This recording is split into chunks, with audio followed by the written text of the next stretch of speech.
प्रभू रामचंद्रांच्या कथेचा, त्यांच्या चरित्राचा वाल्मिकी ऋषींच्या माध्यमातून, वाल्मिकी रामायणाच्या माध्यमातून आपण आढावा घेण्याचा, बघण्याचा प्रयत्न चालू आहे.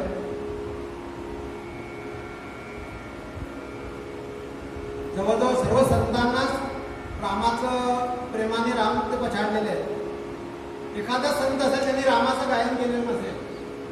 आपण अनेक लोकांचं बघितलंय. कबीरदासजी सुद्धा रामाच्या प्रेमामध्ये वेडे झालेले होते. ते म्हणतात, पढ़ने की हद समझ है. पढ़ने की हद समझ है. किती वाचावं तर समजेपर्यंत वाचावं. जोपर्यंत आम्हाला कळणार नाही तोपर्यंत वाचावं. पढ़ने की हद समझ है आणि समजणे की हद ज्ञान. किती समजावं आम्हाला, किती आम्हाला ते ज्ञान झाल्यापर्यंत, आत्मज्ञानापर्यंत त्यांची इच्छा आहे. आत्मज्ञान होईपर्यंत, ज्ञान होईपर्यंत आम्ही वाचत राहावं, समजत राहावं. आणि ज्ञान की हद आहे रामनाम. ते म्हणतात ज्ञान झाल्यानंतर मी स्वस्थ बसायचं का? आत्मज्ञान झाल्यावर नाही. भजन तर आम्हाला करायचंच आहे. ज्ञान की हद आहे रामनाम. आणि ते म्हणतात, शेवटी म्हणतात, य सिद्धांत पुराण. पुराण म्हणजे काय? आपल्या हृदयावरती कोरून ठेवा. भगवंताचं नाम जे आहे, भगवंताची कथा, भगवंताचे चरित्र जे आहे ते आमच्या हृदयावर आम्ही कोरून ठेवावं. आमची जी जीवनातली परमगती ज्याला म्हणतात, परम उत्कर्ष जे म्हणतात, ते भगवंताच्या नामाने, भगवंताच्या कथेनेच होणार आहे. असं आहे, भगवंताचं नाम आहे, भगवंताची कथा आहे. काल आपण बघितलं, रामचंद्रांनी सीतेचं त्याग केलेला आहे. लक्ष्मणांना सांगितल्यानंतर लक्ष्मणांनी त्यांना वाल्मिकीच्या आश्रमाजवळ सोडलेलं आहे. वाल्मिकी ऋषी त्यांना घेऊन, सीता मातांना घेऊन आपल्या आश्रमामध्ये आलेले आहेत. वाल्मिकींच्या आश्रमातली शिस्त अतिशय कडक आहे. ते प्रेम ऋषी आहेत, ते रागीट ऋषी नाही आहेत, पण शिस्त कडक आहे. अनेक तिथे ऋषी राहत असतात. त्या ऋषींना काही लोकांची लग्न झालेली आहे, काय म्हणतात, प्रापंचिक ऋषी आहेत. पण हे असताना त्यांच्या पत्न्या, त्यांची प्रत्येकाची पत्नी ऋषी माता म्हणतात, त्या सगळेजण सीतेचं काळजी घेत आहेत. हे सुद्धा जातीनं स्वतः वाल्मिकी सुद्धा सीतेची काळजी घेत आहेत. आणि त्या गरोदर आहेत. दोन महिन्यामध्ये, एकाच महिन्यामध्ये त्यांच्या त्या प्रसूत होतात. आणि छानशी दोन लहानसं गोंडस बाळकं त्या प्रसवतात. आपल्या सर्वांना माहिती आहे, वाल्मिकी ऋषी त्यांचं नाव कुश आणि लव असं ठेवतात. कुश मोठे, लव लहान आहे. गदिमांच्या ह्याच्यामध्ये कुशलवर रामायण जाते असं म्हटलेलं आहे. सीता माता जेव्हा त्यांच्या रोज दर्शनाला येतात, सकाळी नमस्कार करायला येतात, सीता मातांकडे बघितल्यानंतर वाल्मिकींना अतिशय वाईट वाटतं.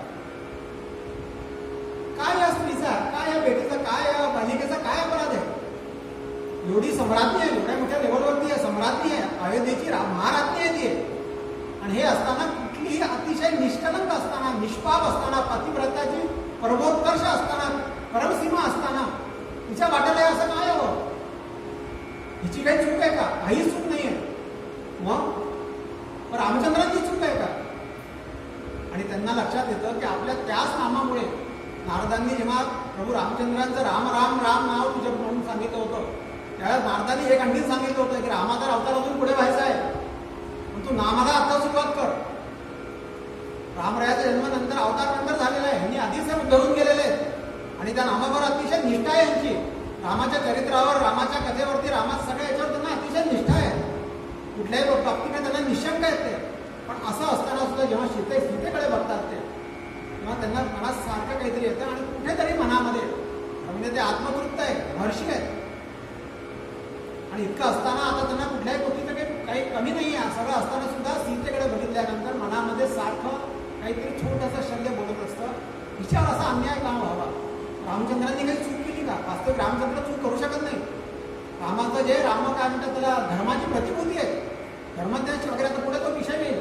आणि धर्माची प्रतिकृती असताना रामाच्या हातून काही चूक होण्याचा काही प्रश्नच येत नाही. म्हणजे असं कसं काय घडलंय? काय याचं उत्तर आहे? आणि कुणाशी बोलणार ह्या गोष्टी? आपल्या मनामध्ये ठेवून की आपला चालू आहे. अशा वेळी नारद मुनी येतात. आपली सुरुवात इथून झाली होती. नारद मुनी आल्यानंतर सद्गुरू आले. त्यांना अतिशय आनंद होतो. त्यांनी पूजा केलेली आहे आणि त्यांच्या चरणांवरती मस्तक ठेवलेलं आहे. आणि नारद विचारतात, काय कसं काय, सगळं ठीक आहे ना? ते म्हणतात महाराज ठीक आहे. आणि मनामध्ये प्रश्न असताना सुद्धा एकदम सद्गुरूंना कसं काय विचारावं? यांच्या मनात प्रश्न असा आहे की हे सगळं घडल्यानंतर ही घटना नारदांना पण माहीत आहे. नारद ब्रह्मज्ञानी आहे. ज्या अर्थी त्यांच्या ही घटना घडलेली आहे, नारद इथे आलेले नसले तरी ब्रह्मज्ञानाने, आत्मज्ञानाने सगळं ओळखलेलं आहे. त्यांना पूर्ण कल्पना काय काय घडलेलं आहे. आणि अशा अवस्थेत सुद्धा नारद त्या ह्याच्यामध्ये भगवत नामामध्ये तल्लीन आहेत, आनंदामध्ये, मस्तीमध्ये. यांना प्रश्न पडतो की यांच्या मनातली जी मूर्ती आहे, सीतेची जी मूर्ती प्रतिमाभंग झालेला आहे, याच्याबद्दल यांनाही काही शंका आहे का? आणि आता कसं काय विचारणार सद्गुरूंना? म्हणून ते आता वेगळ्या पद्धतीने ते विचारायचा प्रयत्न करतात. त्यामुळे माझ्या मनात महाराज एक प्रश्न आहे, विचारा महामुनी विचारा, वाल्मिकी विचारा, तुम्हाला काय विचारायचं विचारा. आणि ते म्हणतात,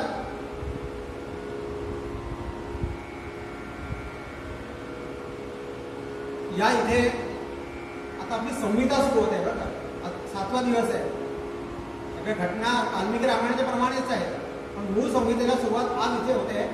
आणि पहिला शब्द जो आहे तो आता इथे सुरू होत आहे. वाल्मिकी लिहितात. वाल्मिकी मुनींनी लिहून ठेवलेला आहे. काय लिहिलंय?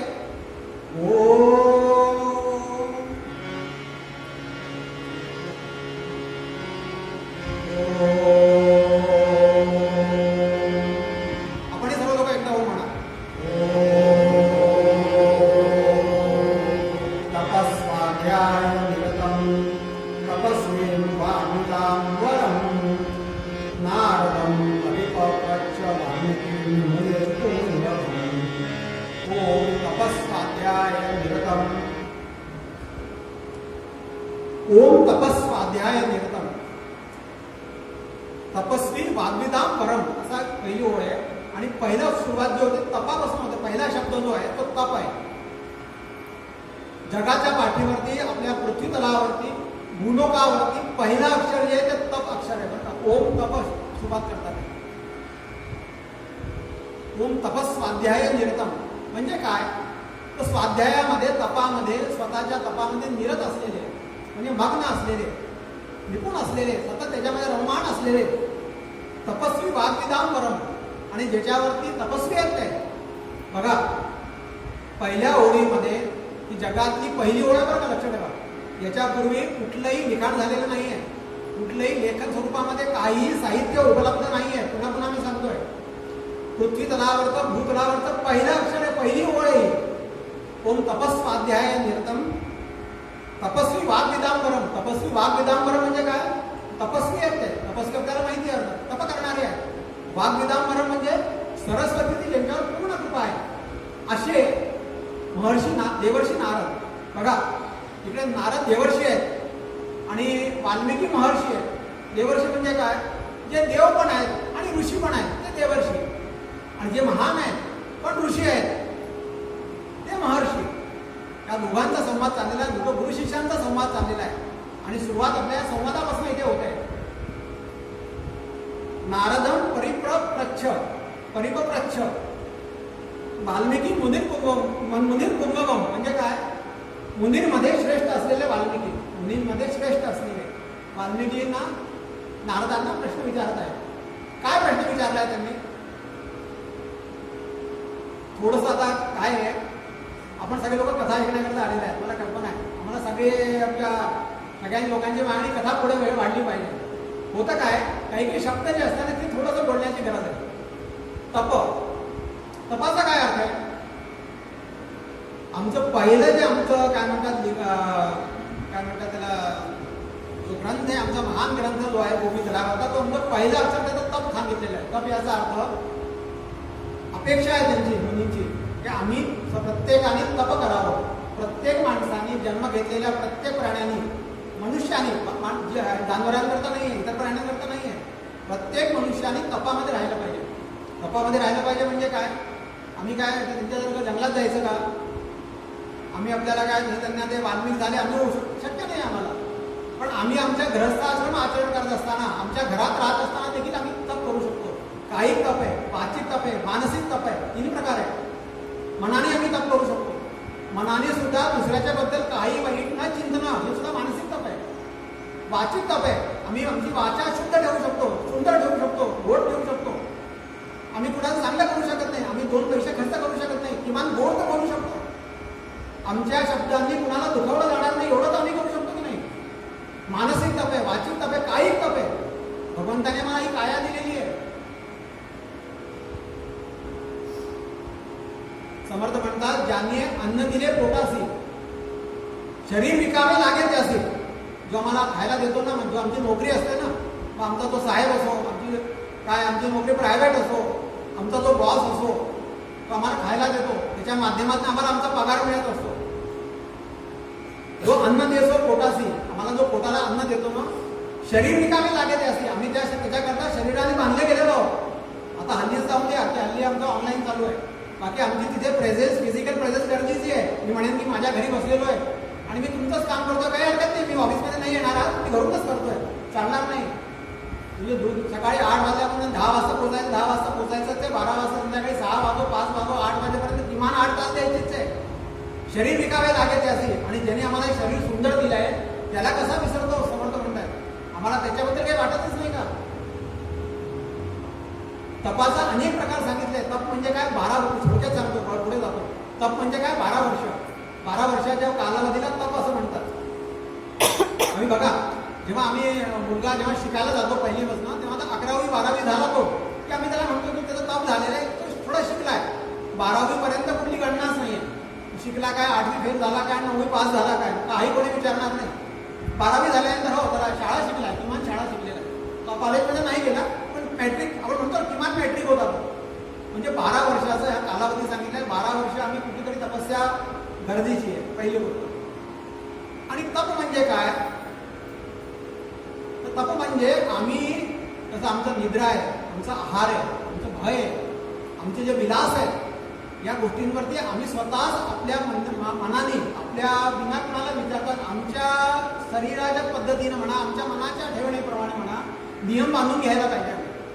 आणि त्याचं आम्ही तप केलं, ते पाळले पाहिजे काटोकोरपणे. बरं का, आम्हाला कोणीही सांगणार नाही, ते कोणी सांगितलेलं नाही, फक्त मी माझं पाहिलं पाहिजे. मला जर रोज पूजा करायची तर मला करायचीच आहे ती, मला कोणी सांगायची गरज नाही आहे. मला सकाळी लवकर उठून आंघोळ करायची, स्नान करायलाच पाहिजे, हे कुणीही सांगायची गरज नाही आहे. मात्र मी ते नियम स्वतःला बांधले पाहिजे, ते कुणा दुसऱ्याने सांगायची गरज नाही आहे. आणि काल आपण बघितलं, जसं जसं आमचा वय वाढत जाईल तसे ते नियम अधिकाधिक, जसं म्हणतो ना आपण, कुठल्याही गोष्टीला अधिकाधिक पीठ द्यावा, कसा हवं, तो थोडा थोडं झाल्यानंतर थोडं स्क्रू कसला जातो बघा. ते आपण उसाचं बघितलं असेल, एकदा ऊस पास केला थोडं टाईट करतो, त्या दोरोच्या मध्ये गॅप कमी करतो. तसं आमच्या जीवनामध्ये सुद्धा आम्ही आमच्या संयमांना वाढवलं गेलं पाहिजे. संयमित राहणं म्हणजे तप आहे. तपाचा अजून एक अर्थ अजून निघतो, फार सुंदर अर्थ आहे, मला फार म्हणजे आवडला तो. तप याचा अर्थ आहे की क्लेशांना सहन करणे. फार सुंदर अर्थ आहे बघा. क्लेशांना, जे आमच्यावरती जे काही आघात होतात, जे काही आमचा जीवलग असतो, आमचे घरचे कुटुंबिक लोक असतात, समाज असतो, आमचा देश असतो, हे सगळे लोक आमच्या सगळं मनासारखं चालत नाही. आमच्यासारखं मनात येतं की मी भाग किती करतो, ऑफिसमध्ये मलाच जास्त काम आहे, बाकी लोक करत नाही. घरामध्ये बघा मीच एक मरमर होत असतो. अनेक पद्धतीने आमच्यावर होत असतात. काही गोष्टी खऱ्या असतात त्यांना अप्रतिकारपूर्वक सहन करणे म्हणजे तपाला आम्ही हे करायचं नाही, त्याला प्रतिकार करायचा नाही. आणि प्रतिकार करायचा नाही म्हणजे आम्ही करू शकत नाही असं नाही आहे, पण त्याला सहन करणे.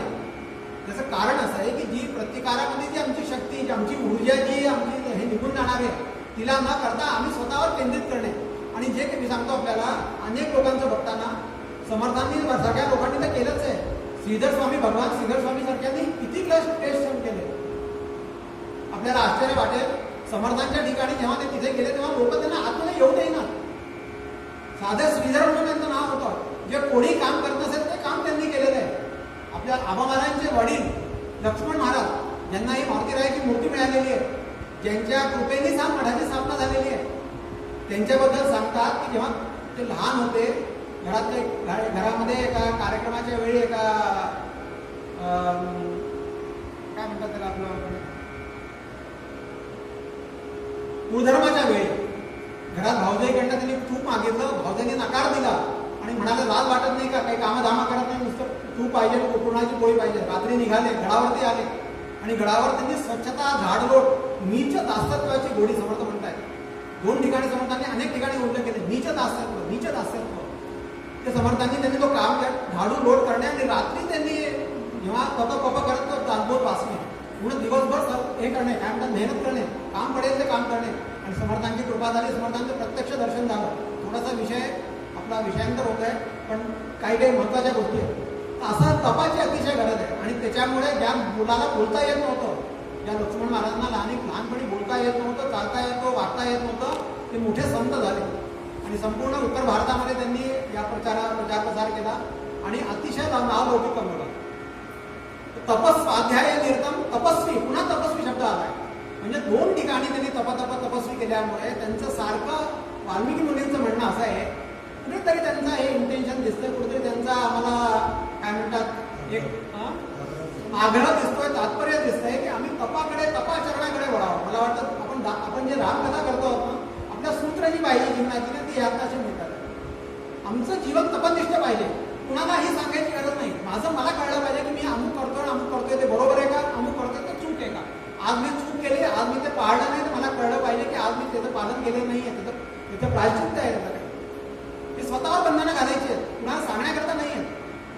असो, कोणता प्रश्न विचारला त्याने?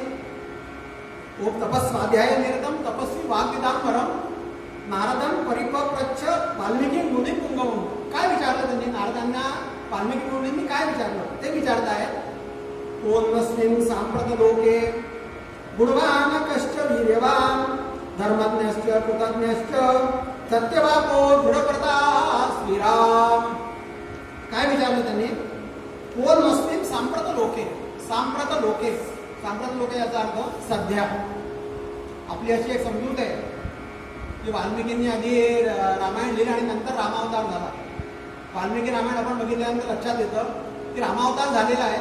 रामांनी रावणाचा वध केलेला आहे आणि राम अयोध्यामध्ये आल्यानंतर राम म्हणजे सीता प्रसूत झालेली आहे आणि आता रामायणाला अजून घ्यायची सुरुवात व्हायची आहे. सांप्रत लोके, त्यांच्या मनामध्ये असा प्रश्न आहे की त्यांना खरं विचारायचं काय आहे की माझ्या रामरायांनी चूक केली आहे का, रामचंद्रांनी जानकीचा त्याग केल्यानंतर चूक केली आहे का, हा साधा प्रश्न आहे. पण तो प्रश्न साधा न विचारतात ते विचारतायत की कोन्नस्मिन् सांप्रत लोके. ह्या जगामध्ये सांप्रत लोकांमध्ये सध्या असं कोणी आहे का? गुणवान कश्च वीर्यवान, कोणी गुणवान मनुष्य आहे का जो आदर्श असेल? गुणांमध्ये त्याची काय म्हणतात काही प्रतिमूर्तीच गुणांची असेल, तो एक आदर्श व्यक्तिमत्व आहे का? कश्च वीर्यवान, याचा अर्थ पराक्रमी, कोणी पराक्रमी असा पुरुष आहे का जो गुणवान पण असेल? धर्मज्ञश्च, धर्मज्ञ पण असला पाहिजे. धर्मामध्ये त्याचं आपलं मागे बोलणं झालेलं आहे की धर्माचं काय की धर्माची व्याख्या अतिशय कठीण आहे. प्रत्येक ठिकाणी इतकं सूक्ष्म आहे की धर्मज्ञाश्च म्हणजे धर्माची खरी परीक्षा काय, धर्माची खरी व्याख्या काय सांगणं अतिशय कठीण आहे. आता पुन्हा मी एक गोष्ट सांगणार होतो पण वेळ जाईल. सांगू की नको सांगू? सांगू. बघा कसं काय धर्म किती सूक्ष्म आहे बघा. गावातला एक हा होता, काय म्हणतात त्याला, गावकरी होता. त्याच्याकडे गाय होती. त्यांनी गाय आणल्याबरोबर काय अतिशय गावकऱ्यांचं काय असतं, त्यांना फारसं कळत नसतं ना तरी अतिशय ते श्रद्धावान असतात. मनामध्ये श्रद्धा अतिशय जागृत असते आणि त्यांची अशी पद्धत असते. शेतकरी होता तो, की शेतामध्ये काही उगवलं तर पहिलं कणीस भगवंताला द्यायचं. पहिलं वांग 2 वांगी भगवंताला द्यायचे. बटाटे आले 4 बटाटे देवाच्या जागात ठेवायचे. आणि आता माझं सगळं काही चांगलं होणार. भगवंताला दिल्यानंतर, भगवंताला अर्पण केल्यानंतर आता काही प्रश्नच नाही, मनाने निश्चिंतता असायची. तर काय झालं की त्यांनी गाय आणली होती आणि गाय आणल्यानंतर त्यांनी त्या गायीचं दूध काढलं. दूध काढल्यानंतर त्याचं तूप तयार केलं. म्हणजे प्रक्रिया केली, तूप तयार केलं. आणि आता हे तूप घेऊन आता कुठेतरी भगवंताला द्यायला पाहिजे अशी त्याची कल्पना होती. आणि तो आला तिथे. आल्यानंतर काय झालं की गावापासून देऊळ लांब होतं. आता काय करणार, तर तो मध्ये काय झालं, मध्ये एक झाड होतं. त्या झाडाला असा पार होता. पार म्हणजे असं कट्टा म्हणतात त्याला, आपण चबुतरा म्हणतो मराठीत. ओटा होता आणि तिथे एक साधू महात्मा बसलेले होते. आणि त्यांचं लक्ष आता ते आपल्या तंद्रीमध्ये होतं, समाधी अवस्थेमध्ये होतं. त्यांचं काहीही लक्ष नव्हतं. हे अभिमान विसरलेले होते ते. आणि असं बसले असताना हा तिथे आला. त्यांना विचार आला की देवाला द्यायचं काय आणि साधूला द्यायचं काय, एकच आहे. आता हे तुम्ही त्यांना आपण साधू महाराजांना देऊया. साधू महाराज की डोळे उघडे ना, काय करावं, हलवता येईना, काय करावं. तोंड त्यांचं तोंडही बंद होतं. तिथं विचार केला तर थोडंसं तोंडाला लावावं. आपल्या इथे लोक बघता, आपण बघता भगवंताच्या तोंडाला सगळं लावून जातात. असो, काय करावं त्यांनी विचार केला. त्यांचे पाय असे त्यांनी ठेवलेले होते. मग त्यांनी विचार केला आता आपण तोंडाला लावला काय, आपल्याला द्यायचंच आहे. पण ते तूप घेतलं त्यांनी आणि त्याच्या पायाला सगळं चोळलं व्यवस्थित. आणि व्यवस्थित चोळल्यानंतर ते नमस्कार केला आणि तो निघून गेला. बरं, हे आपल्या तंद्रीत होतं, यांना काही कळलं नाही. थोड्या वेळाने काय झालं की तिथे जवळपास असे लहान बारीक मुंग्या होत्या. त्या मुंग्यांनी त्या तुपाच्या वासनाने, साधू तूप होतं, घरचं तूप होतं, देशी गाईचं तूप होतं. आणि त्या मुंग्यांनी त्या साधू महाराजांच्या पायाला असा चावा घ्यायला सुरुवात केली. आणि सगळ्यातून पूर्ण पाय ते पांघरून आपण मोजे घातले किंवा असं पांघरून गेले अशा पद्धतीने झालं. आता हे अजूनही तंद्रीत होतं बघा. तो निघून गेला नमस्कार करून. त्यानंतर काय झालं की एक गावाचा एक अर्धवट शिकलेला मुलगा तो येत होता. त्याच्या हातामध्ये ऊस होता आणि तो असं तावत करून येत तू करत येत होता. आणि तो अतिशहाणा होता. हे साधू कसे सगळे दोगारडे फालतू गोष्टी करतात सगळं. आणि म्हणून तो तिथे उभा राहिला. आणि उभे राहिल्यानंतर त्यांनी काय करावं, तर त्या उसाला असं तोडावं. त्या सगळ्या चोथ्याचा त्या साधू महाराजांच्या पायाजवळ थोडंसं खालती डील झाला. आता मुंग्यांना जेव्हा त्या उसाच्या रसाचा वास आला, ते गोड असल्यामुळे त्या सगळ्या मुंग्या सोडून आणि त्या ह्याच्यावर आल्या. आता मला आपण सांगा, पुण्य कुणाला मिळालं, मनात कुणाच्या काय होतं आणि पुण्य कुणाचं, धर्म कुणाचा बरोबर आहे. त्यांनी थुंकला तो धर्म बरोबर आहे. कारण त्याच्यामुळे काय झालं, थुंकल्यामुळे साधूंच्या वरती त्या मुंग्या पायातल्या धरून इकडे आल्या. आणि तो बिचारा एक जो तूप ज्यांनी आणलं त्याच्या मनात अजिबात काही मनात नव्हतं. पण त्यांनी जे केलं त्याच्यामुळे साधू महाराजांना निश्चितपणात त्रास झाला. त्यांच्या पायाला मुंग्यांनी सावा घेतला. धर्माची अशी सूक्ष्म वाक्य आहे. कुठल्या ठिकाणी काय करावं, प्रत्यक्ष कृष्ण सुद्धा म्हणाले काय ठिकाणी कुठल्या धर्म केव्हा पलटेल, केव्हा तो टर्निंग करेल, काही सांगता येत नाही. आणि असा हा धर्मज्ञश्च कृतज्ञश्च, ते म्हणतात कृतज्ञ कोण आहे, सत्यवाको दृढप्रता असं त्यांनी सांगितलं. सत्यवाको दृढप्रता. आणि काय, चरित्रेण को युक्त सर्वभूतेषु को हिता. चरित्राने कोण युक्त आहे, आदर्श चरित्र कोणाचं आहे, सर्वभूतेषु को हिता म्हणजे सर्व भूतांच्या, सर्व प्राणी मात्रांच्या कल्याणाचं कोण चिंतन करतो. विद्वान कक्का समर्थश्च कश्चित प्रियदर्शना. विद्वान कोण आहे आणि कोण समर्थश्च, समर्थ कोण आहे आणि कश्चित प्रियदर्शना, दिसायला सुंदर कोण आहे. त्यांनी आता एक गंभीर, त्यांना म्हणतात ना, 5-7 लोकांची लिस्ट लावली त्यांनी. अमुक कोण आहे, तमुक कोण आहे, तमुक कोण आहे. वीर्यवान कोण आहे, गुणवान आणि वीर्यवान. पराक्रमी कोण आहे, महासमर्थ म्हणतात महाधीर गंभीर पूर्ण प्रतापी. काय आहे, जगामध्ये सज्जनांची जरी गरज असली ना तरी पण पराक्रमी पाहिजे.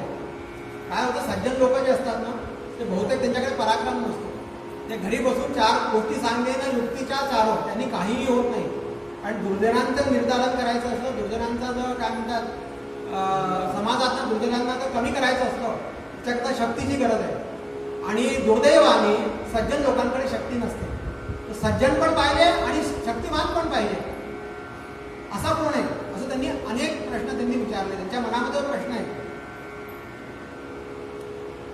जगामध्ये चांगल्या माणसांचं, सर्वगुणसंपन्न माणसांची नेहमी गरज असते बरं का. आपण बघा, एक चांगला मनुष्य पाहिजे मला. सगळ्या ठिकाणी एका वेळेस जनता जरी खूप वाढलेली असली आणि असं वाटत असलं की खूप जास्त जनता झाली आणि जनता कमी व्हावी असं जरी वाटत असलं, अगदी नोकऱ्यांची टंचाई जरी असली, नवीन नोकऱ्या निघत जरी नसल्या तरी आजही चांगल्या माणसांकरता जो नोकरीवाला आहे तो बघत असतो की चांगला मनुष्य मला मिळावा. आमच्याकडे अनेक कोण येतात, आम्हाला चांगला माणूस द्या, आम्हाला चांगला शिक्षिका पाहिजे, आम्हाला चांगला पाहिजे. कुठून आणायचे ते? गुणवान आणि चारित्रवान लोकांचे अजूनही गरज असते. एकदा काय झालं, एका जहाजावरती पाणी संपलं पिण्याचं. जहाजावरती पिण्याचा साठा असतो, तो संपला आणि संपल्यानंतर काय झालं, लोकांची कुसकुस सुरू झाली. पाणी संपलं, आता कसं काय करणार? मोठं जहाज होतं आणि जहाज मेन समुद्रामध्ये होतं. कसं काय करणार? तर तो जहाजाचा जो कॅप्टन होता, त्याचा मुलगा होता, तो म्हणाला, बाबा काय झालं? बेटा पाणी संपलंय, आजूबाजूला एवढं तर पाणी आहे समुद्रामध्ये. त्याला कसं सांगणार की ह्या पाण्याचा पिण्याकरता काही उपयोग नाहीये. आमच्या आजूबाजूचे अनेक लोक जरी असले तरी चांगले आणि गुणवान लोक आम्हाला मिळतच नाही. आणि अशा वेळी ते विचारतात की गुणवान नश्चितवान कोण आहे? त्यांनी अनेक प्रश्न विचारले. त्यातले आत्मवान कोण आहे? आत्मवान म्हणजे आत्मविश्वासू, ज्याला आत्मा स्वतःच्यावरती विश्वास आहे. ज्यावेळेला रामराया कैकेयी मातेने त्यांना वनवासात पाठवलं, त्यांनी लक्ष्मणाला म्हटलेलं नाहीये, त्यांनी जानकीला म्हटलेलं नाही की तुम्ही चला. वनवास हा फक्त रामरायाकरता सांगितला होता.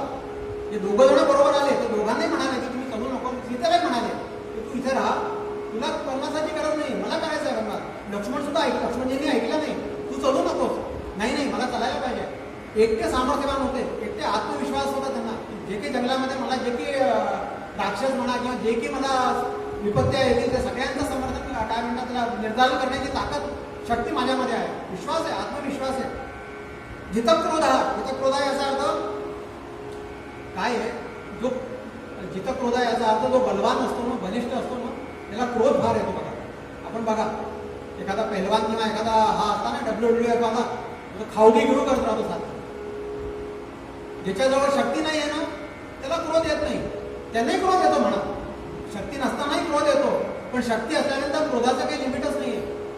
रामराय कसे आहे की रामरायांजवळ शक्ती पण आहे, क्रोध त्यांना, क्रोधावरती पूर्ण नियंत्रण आहे त्यांचं. इथं क्रोध हा द्युतिमान याचा अर्थ तेजस्वी आहेत रामराय.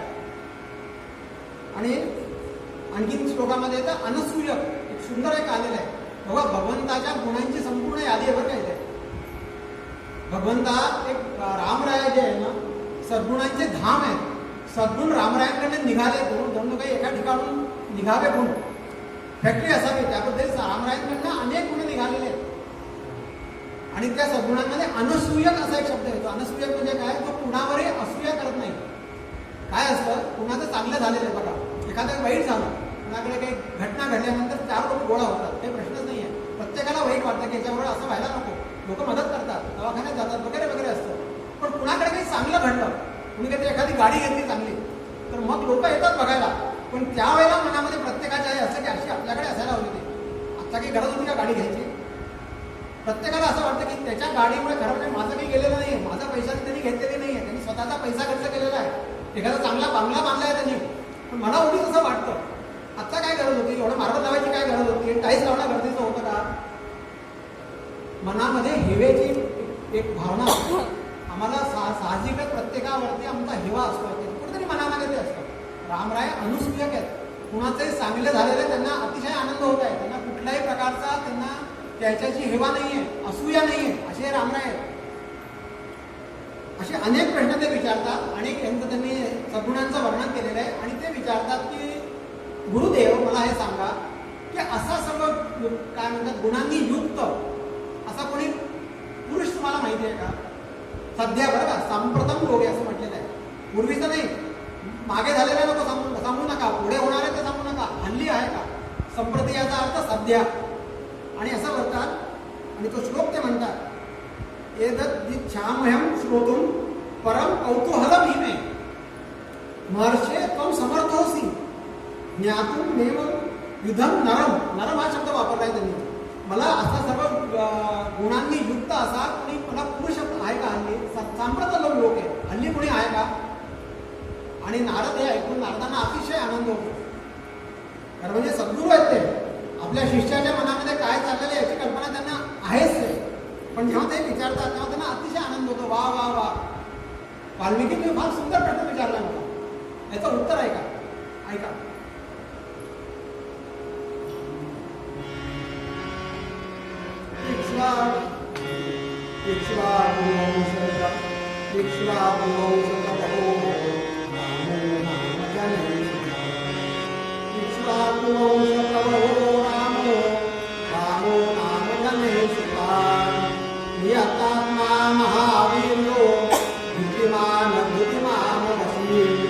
बुद्धिमान नीतिमान वाग्मी श्रीमान शत्रुनिबर्हणा विपुलांशो महाबाहु कंबुग्रीवो महाबलु महोरस्तो महेश्वासो गूढचक्रोरन्विनः अजानुबाहु सुशीर्षितः सुललाटः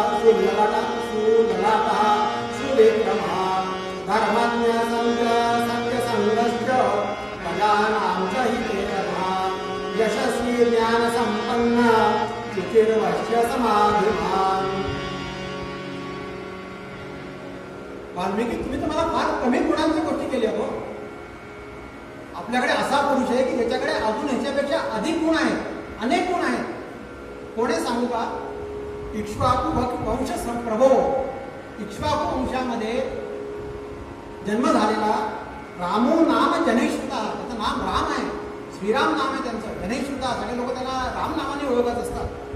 नियतात्मा, नियतात्मा महावीर्यो धृतिमान वशी. म्हणजे काय नियतात्मा? म्हणजे काय? ज्यांच्या आपल्या संपूर्ण शरीरावरती पूर्ण ताबा आहे, मन बुद्धी आणि देह इंद्रिय यांच्यावर संपूर्णपणे ताबा आहे. असा कोण असू शकतो? असा मर्यादा संपन्न मनुष्य, ज्याच्यावर मर्यादा, आपण म्हणतो मर्यादा पुरुषोत्तम भगवान. मर्यादा म्हणजे काय? आपल्या मनावरती, बुद्धीवरती, आपल्या इंद्रियांवरती संपूर्णपणे ज्याचा ताबा आहे तो असा मर्यादा पुरुषोत्तम असू शकतो. त्यानंतर त्यांनी सांगितलं दुसरं कोणतं? महावीर्य, अतिशय पराक्रमी आहे, महाबलवान आहे. त्यानंतर द्युतिमान, द्युतिमान म्हणजे काय? द्युती म्हणजे कांती, कांतिमान. कांतिमान आहे, दिव्य आहे, तेजस्वी आहे. आणि कोणतं? धृतिमान. धृतिमान याचा अर्थ आहे धैर्यवान आहे, महाधीर गंभीर, पूर्ण प्रतापी समर्थ म्हणतात. धीर आहे बघा, गंभीर आहे, धैर्यवान आहे. महावीर असल्यानंतर सुद्धा धैर्य असणं प्रत्येकामध्ये, धैर्य हा वेगळाच प्रकार आहे. प्रत्येक गोष्टीला लगेच त्याला आम्ही काय म्हणतात त्याला व्यक्त करणं, कोणत्या वेळी व्यक्त करायचं आहे, केव्हा धीर धरायचा आहे, केव्हा चुपचाप बसायचं आहे, केव्हा शांत बसायचं आहे, त्यांना कळतं ते. आणि त्यानंतर आणखी कुठले? विपुलांशो महाभाऊ कुंभग्रीवो, त्यांनी सांगितले धृतिमान, धैर्यवान आणि जितेंद्रिय वशी. जितेंद्रिय आहेत ते, इंद्रियांना हे केलेले आहे. आणि वशी याचा अर्थ जितेंद्रिय आहेत ते. त्यानंतर सांगितलं अजानुभाऊ आहे, सुशीर आहे, सुललाट आहे, सुविक्रम आहे, धर्मज्ञ आहे. आता धर्मज्ञाबद्दल आपण बोललो. धर्मज्ञ आहे ते, सत्य संधष्ट आहे, सत्याचे पालन करणारे, सत्यवादी आहे, सत्यवादी विवेकी असं म्हटलेलं आहे. सत्याचा पाठपुरावा करणारे, एक तर सत्य जे की बोलतील ते सत्यच बोलतील, आणि त्यानंतर बोललेल्या कामाचा जे बोलले त्याचा पाठपुरावा, त्याला सत्य करून दाखवणं, दोन्ही गोष्टी आहेत. असे प्रभू रामचंद्र आहे.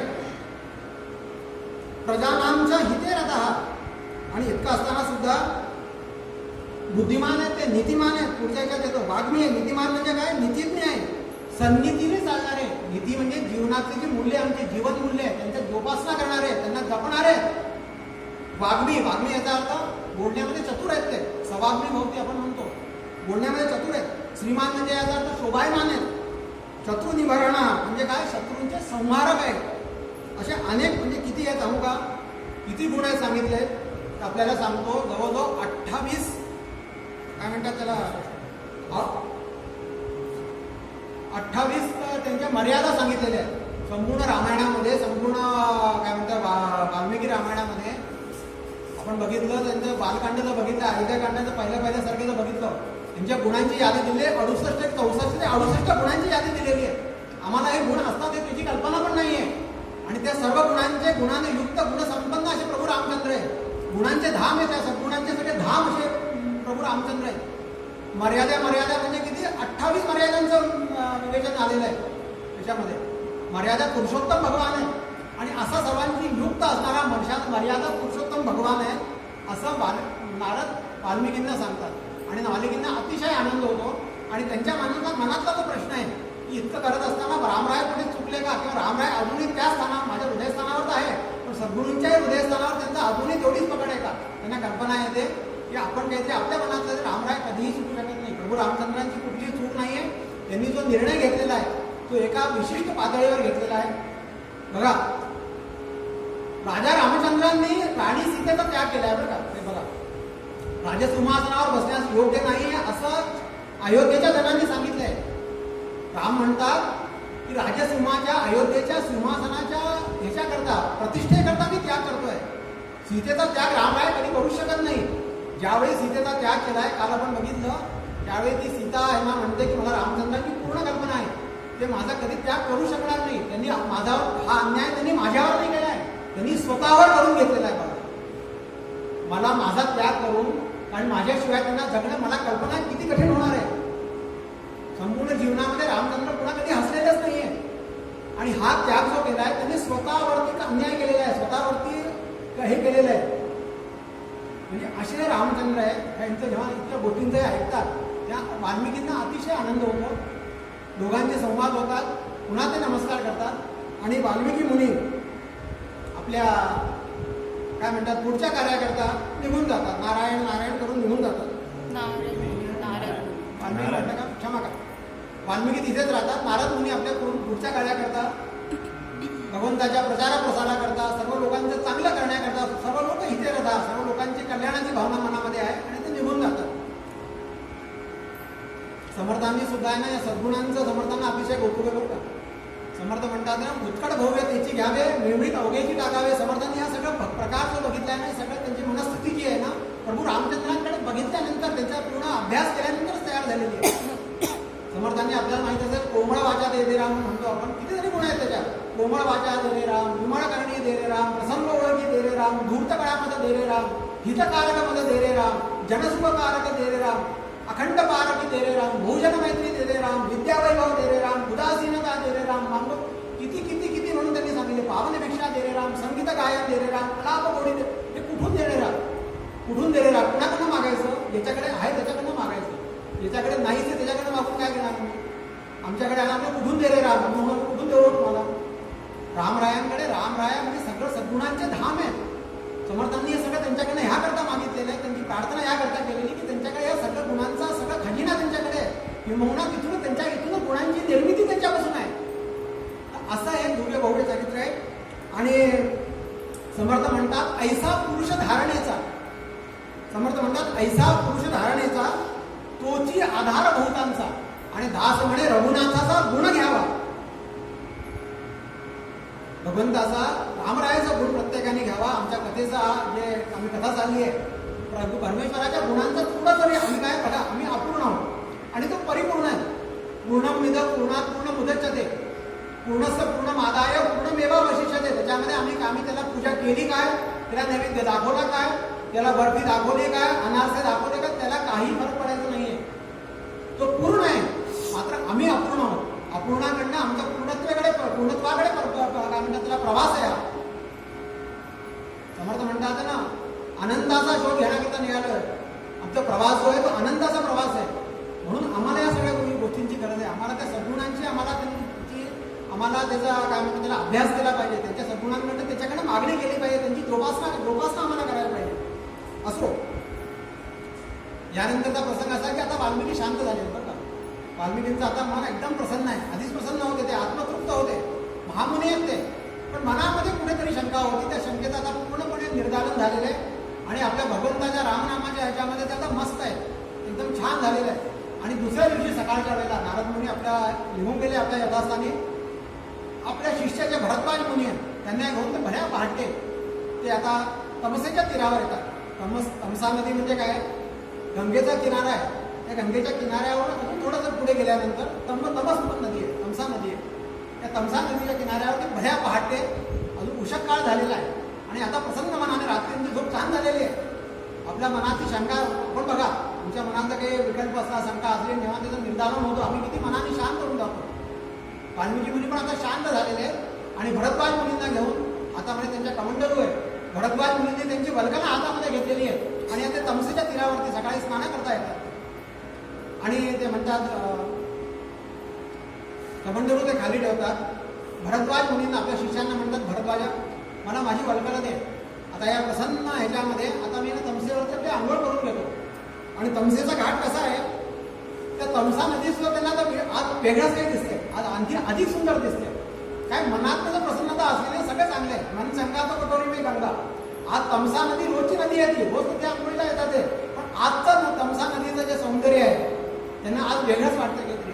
ते म्हणतात अकर्दमिदं तीर्थं भरद्वाज निशामया प्रसन्नांबु मनोहारी सज्जनानां मनो यथा. ज्याप्रमाणे एखाद्या सज्जन माणसाची किती सुंदर उपमा दिली हो. ज्याप्रमाणे एखाद्या सज्जन माणसाचं मन असतं ना, ते निर्विकारी असतं, निर्विचारी असतं, निष्कलंक असतं, निष्कपट असतं, इतकं सुंदर स्वच्छ अगदी त्याला म्हणतात स्फटिकासारखं स्वच्छ असतो. तसं हे भारद्वाजा अकर्दम मिदम म्हणजे अकर्दम मिदम. कर्दम म्हणजे काय, कर्दम म्हणजे चिखल. समर्थांनी अनेक ठिकाणी हे केलेलं आहे, कर्दमाचा उल्लेख केलेला आहे. आमच्या पंचभूतांमध्ये कर्दमच झालेला असतो. आमच्या शरीरामध्ये पंचभूत ते असं नसतं की इथे वायू आहे, इथे पृथ्वी आहे, इथे तेज आहे, इथे असं नाही. सगळ्यांचा प्रत्येक ठिकाणी कालवा कालव आहे आणि वेगवेगळ्या प्रपोर्शनमध्ये वेगवेगळ्या शरीराच्या वेगवेगळ्या भागावरती असतात. कर्दम याचा अर्थ चिखल, याचा अर्थ मिक्सर. काय म्हणतात आपण, कालवा कालव म्हणतो. कुठल्या गोष्टीला कालवा लागल्यानंतर काय होतं, कालवा कालव म्हणजे कर्दम. त्या कालवा कालवी म्हणजे कालवा कालवी शिवाय कुठलाही त्याला कचरा नाहीये, तिथे कुठलाही चिखल नाहीये, स्वच्छ आहे. भरद्वाज निशाम आहे प्रसन्नांबु मनोहारी. इथे सुंदर आणि मनोहारी दृश्य आहे. कसं आहे, सज्जनांना मनोयथा. ज्याप्रमाणे सज्जन माणसाचं स्वच्छ मन असतं त्याप्रमाणे आज मला हे पाणी दिसतंय असं. आणि आता मी सुंदरपणे आंघोळ करतो. आणि असं म्हणत असताना ते म्हणतात, तोपर्यंत त्यांना असं वाटतं की आपण एखादा अजून फेरफटका मारावा. पहाटेची वेळ आणि ते फेरफटका मारतायत आणि त्यावेळी त्यांचं सहज लक्ष जातं एका झाडावरती एक क्रौंच पक्षाचं जोडपं. सकाळची वेळ, पहाटेची वेळ आणि ते क्रीडेमध्ये राहत आहे. एक सुंदर पक्षी आहे, क्रौंच पक्षी आहे, त्याची मादी आहे, नर मादी दोन्ही जोडपं आहे आणि ते आपलं क्रीडा करते. स्वाच्छंद्य काय म्हणतात, स्वच्छंद स्वानंद करते. त्यांना काही कोणाची घेणे देणे नाही आहे. प्रसन्न टाईम आहे, प्रसन्न वेळ आहे सकाळची आणि त्यावेळेला त्यांचं मधुर वार्तालाप पण चालू आहे आणि त्यांच्या ह्याच्यातनं आवाज येणारे आवाज सुद्धा मधुर वाटतात आहे. आणि हे स्वतः ऋषी आहेत बरं का. ऋषी म्हणजे काय, सज्जन म्हणजे काय, संत म्हणजे काय, की ज्यांचं दुसऱ्याच्या, आत्ता सांगितलं आपल्याला, दुसऱ्याच्या दुःखांनी द्रवित होणं सोपं आहे बरं का. आमचं सगळ्यांचं थोड्याफार प्रमाणात मन होतं दुसऱ्याचं दुःख पाहून आम्ही कुणी आनंदित होत नाही, अगदी निश्चितपणे. पण दुसऱ्याची प्रसन्नता बघत असताना आम्ही प्रसन्न होणं हे कठीण आहे. याला अभ्यास लागतो आणि कठीण आहे. आपलं सहजासहजी जमणं कठीण आहे. कुठेतरी मनात विकल्प असो. पण हे ऋषी असल्यामुळे ते बघतात आणि एकदम त्याच्याकडे बघतच राहतात. ते क्रीडेमध्ये लागलेले आहेत, अगदी त्याला म्हणतात ना, अगदी नैसर्गिक क्रियेमध्ये लागलेले आहेत. आणि अशा वेळी ह्यांच्या मनामध्ये काही विकारच नाही. काय सुंदर वाटतंय, सुंदर निसर्ग आहे. आणि अशा वेळी सुंदर निसर्गामध्ये निसर्ग क्रियेमध्ये लागलेले असतात, यांना सुंदर वाटतं. ते बघत असतात आणि वा वा वा वा असं करत असतात. आणि एवढ्यात काय होतं, जसे हे त्या पक्षाकडे बघत असतात तसा अजून एक प्राणी अनेक असतो, तो या पक्षांकडेच बघत असतो आणि तो म्हणजे व्याध असतो, तो शिकारी असतो. त्याच्या मनामध्ये विकल्प आहे. यांच्या मनात हे सज्जन आहे, ऋषी आहेत, हे वेगळ्या दृष्टीने बघतायत. तो शिकारी आहे, तो वेगळ्या दृष्टीने बघतोय. आणि ते बघत असताना तो एकदम काही न बोलता तो बाण घेतो, आपल्या धनुष्यावर लावतो आणि सटकन बाण सोडतो. आणि तो बाण त्या तो नर जो असतो त्या पक्ष्यांपैकी नराच्या हृदयामध्ये लागतो आणि धाड दिशी चिची करत तो खाल धाड दिशीच्या पुढची मातीवर पडतो, मृतळावर पडतो. आणि अतिशय काही सेकंदात ही घटना होते. ऋषींना कल्पनाच नाही आहे आणि ते बघतात आणि थोड्या वेळामध्ये बघतात तर तो रक्ताच्या थारोळ्यामध्ये तो पडलेला आहे आणि आपली मान सारखी अशी हे करत आहे, आनंदिक अवस्थेमध्ये आहे, तडफडत आहे. आणि ती मादी जी आहे ती तिच्या भोवती अशी ची करत गिरट्या घालते, तिलाही कळत नाही काही. 2 मिनिटापूर्वी अतिशय आनंदात असणारे प्राणी एका मिनिटातच त्यांचं पूर्ण जीवन उद्ध्वस्त होऊन जातं. आणि ऋषींना हे कळल्यानंतर ऋषी बघतात आणि त्यांना अतिशय वाईट वाटतं, अतिशय दुःख कष्टी होतात ते. आणि एकदम त्यांच्या तोंडात ना एकदम काय म्हणतात त्याला, हे वाक्य निघतं, हे शब्द निघतात. कुठले शब्द आहेत ते, मा निषाद प्रतिष्ठांतम अगमः शाश्वती समा। मा निषाद प्रतिष्ठांतम अगमः शाश्वती समा। यत् क्रौंच मिथुनात एकम अवधी काम मोहितम। हे शब्द त्यांच्या तोंडातून बाहेर पडले. याचा अर्थ असा आहे, हे निषादा, हे पापी निषादा, हे पापी काय म्हणतात, राक्षसा म्हणा, निषादा म्हणा, पारधी म्हणा, तुला अजिबातच हे वाटत नाही तुला कधीही जीवनामध्ये शाश्वत शांती तुला मिळणार नाही, शाश्वत सुख तुला मिळणारच नाही. एका क्रौंच वृक्षाला ते आपल्या क्रीडेमध्ये असताना, मिथुनामध्ये असताना तो काम तू त्यांना खाली पाडलं आणि त्याला नरपक्षाला मारलं. याचा अर्थ एवढाच आहे. आणि त्यांना अतिशय दुःख होतं. काय करावं? थोड्या वेळामध्ये अतिशय प्रसन्न अवस्था म्हणजे असलेले ऋषी, त्यांना मन द्रवित होतं, अतिशय कठीण. बघा, आपल्याला इथे प्रश्न असा येतो, तोच व्यक्ती आहे बरं का, याच व्यक्तीने, याच ऋषींनी काही काळापूर्वी, काही वर्षापूर्वी, शेकडो वर्षापूर्वी हजारो लोकांना, शेकडो लोकांना मारलेलं आहे. त्यावेळेला काहीही वाटलेलं नाही यांना, याबद्दल आपण काही करतो असं वाटलं नाही. त्याच मुनींचं आता परिवर्तन त्याच व्यक्तीचं, त्याच दस्तीचं परिवर्तन एका महामुनीमध्ये झालेलं आहे. आणि अशा या साध्या पक्ष्यांचं, मनुष्य नाहीच आहे, पक्षी मारल्यामुळे तो पक्षी खाली पडतो. आणि भगवंताचं नाम, भगवंताबद्दल प्रेम अतिशय उथंबळून आलेलं असल्यामुळे ते मन द्रवित होतं. आणि त्या ह्याच्यामध्ये, त्या काय म्हणतात, त्या आवेगामध्ये ते शब्द बाहेर निघतात. संतांचं असं म्हणजे लोण्याची उपमा देतात संतांना, की लोण्याला जर आपण अग्नी दिला तर लोणी द्रवित होतं. पण संतांचं असं की संतांचं लांबून दुसऱ्याचं दुःख बघितलं ना तरी संतांचं मन जे द्रवित होतं. तेव्हा संतांना संतांची लोण्यापेक्षा सुद्धा मऊ त्यांचं मन असतं. आणि अशा अवस्थेमध्ये ते अतिशय खिन्न होतात. आणि आता आपलं कार्य तर करायला पाहिजे म्हणून ते तमसेमध्ये आंघोळ करतात, कमंडलूत पाणी घेतात आणि आपल्या आश्रमामध्ये येतात. आश्रमामध्ये येत असताना त्यांच्या मनामध्ये विचारचक्र चालू आहे की मी काय त्याला म्हटलं. ठीक आहे, असं प्रकार घडलं, हे झालंय, पण मी माझ्या तोंडात नाही महानिषाद, प्रतिष्ठान, फोन वगैरे हे शब्द जे निघाले काय आहे, ते शब्दांची पुन्हा जुळवणी करतात. आणि त्यांच्या लक्षात येतं की हे साधं वृत्त नाही आहे. अशा प्रकारचं वृत्त यापूर्वी कधीच झालेलं नाही आहे. फक्त वेदांमध्येच ते वृत्त आहे. वेदांमध्येच ज्याला म्हणतो छांदोग्य निषेध म्हणतो आपण, ते अनुष्टुप छंद म्हणतो आपण. अनुष्टुप छंद म्हणजे काय? अनुष्टुप छंद याचा अर्थ की प्रत्येका ह्याच्यामध्ये चरणामध्ये 8 अक्षर असतात. 8 चौक 32 आणि 8 चौक 32 हे अनुष्टुप छंद सीता शक्ती आपण आवश्यक म्हणतो. हे असल्या प्रकारचं काव्य जे ते पूर्वी फक्त वेदांमध्ये सापडलेलं आहे. आणि असं कसं काय माझ्या मनात निघालं? आपल्या ह्याच्यात तर माझ्या मनात काही नव्हतंच. माझ्या मनात जे त्याला हे निघालं, दुःखाचे शब्द निघाले, ठीक आहे, पण हे छंदामध्ये एकदम छंदोबद्ध आहेत ते. आणि असा विचार चालू असताना ते निद्रा करतात, क्षमा करा, आपल्या ह्याच्यामध्ये येतात आणि आपल्या आंधिकाला सुरुवात करतात. आणि आंधिकाला बसणार 2 मिनिटं आधी घेतो. आंधिकाला बसणार एवढ्यात काय होतं? थांबूया का इथे? आपण इथे थांबूया. यानंतर काय होतं आपण उद्याच्या ह्याच्यात बघूया. आपला वेळ झालेला आहे, 5-7 मिनिटं जास्तच झालेली आहे. मी इथेच थांबतो. आजची ही प्रवचन सेवा रामरायाच्या चरणी अर्पण करतो. जय जय रघुवीर समर्थ.